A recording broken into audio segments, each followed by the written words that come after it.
Hi guys, I'm going to be showing you how to make your own circle protractor, but more estimation protractor at home.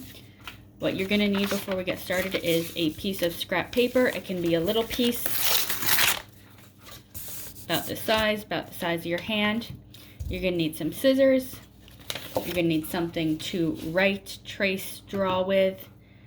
And you're going to need something with a circular end that you can trace, something that's a perfect circle. It's really important that whatever you are tracing is a circle and that you are actually using something to trace. Don't just freehand a circle unless you have a tool to help you draw a circle. It's really important for our tool to be accurate that you're actually using a circle. So to start, you're going to put whatever object you're tracing down. You're going to actually go ahead and trace it all around like that. Then you're going to cut it out. I'm going to provide a printable option of this, so if you have access to a printer at home and someone at home says that you can go ahead and print it out, go ahead and do that so you have a perfect circle to start with.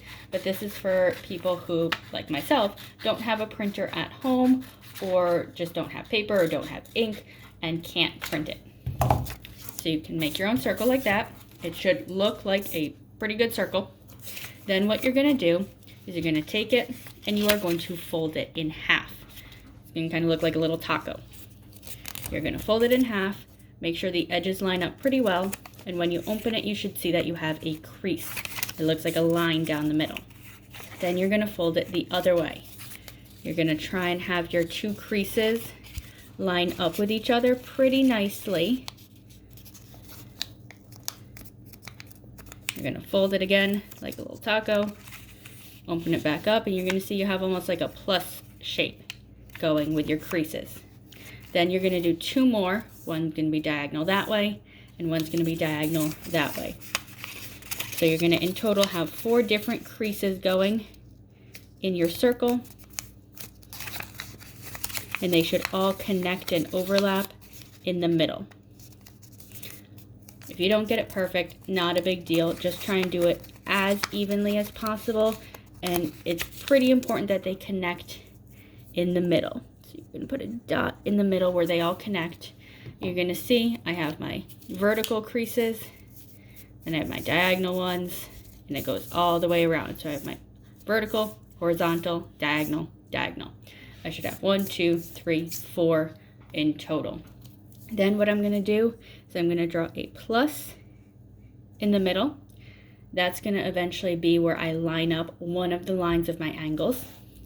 Then I'm going to go around and I'm going to draw little lines right where my creases are. I'm not going to draw them all the way down. I'm just going to draw them so that way it's easier for me to see when I am using this as a tool. I don't have to hold it up to the light and bend it to try and see where the crease is. I can see it a little bit more easily by just looking at that line. Then I'm going to write in the angle measurement. It's really important that you get the exact number correct. So just make sure you're drawing in or writing in these numbers. 0 degrees at the top, 45 degrees at your first diagonal, then 90 degrees at your first horizontal, then 135 degrees at that next diagonal, 180 at your vertical, 225 at the next diagonal, 270 at the next horizontal, and then 315 at that last diagonal. If you want to write in 360 at the top, you can, but if it's a full circle, it's going to be 360 degrees or 0 degrees, depending on where the arc is. So I'll leave that up to you. But then that's your complete angle measurement tool. Now to use that to measure an angle, what you would do is, let's say I have an angle here. I would hold this, and I'm going to have to be a little bit precise. I might have to hold this back a little bit. I'm going to line up where my dot is to the vertex of the angle. And then I'm going to kind of move, and you can kind of see the angle peeking through. I might need to extend it just a little bit so I can see. But I'm going to line up my 0, and I'm making sure I'm holding this right on the vertex. And then I'm going to see where the other edge of the angle goes. I can see that this goes past the 45.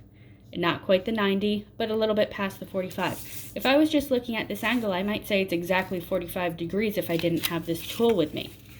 But if I'm looking at this and actually using the measurement tool, I can see it's a little bit past 45, so I might say it's 50 degrees.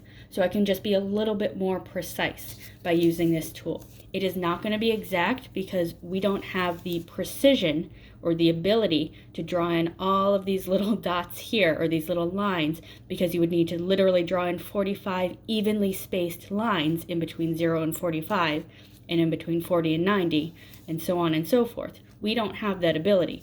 If you want to try, go for it. But this is going to be the best way to accurately estimate angle measurements if you don't have a protractor at home. If you do have a protractor at home, fantastic. You're going to have some online versions that you can use, but this is just to give you practice using a physical tool, because it's really important that you have something physical, because sometimes you do have to move things around, manipulate, rearrange, reorganize, and you have to play around with how you're moving the angle. And that's something that you sometimes have to physically do versus just doing online. So this will give you a little bit of practice with that. The rest of the week, we are going to be doing some online tools. And today we're going to be using some practice with this. So if you want to hold this up to your computer screen and help you do it, you can actually probably see a little bit through your paper. That might help you measure some angles. But this is going to be great for estimating angles and having a physical tool to do that.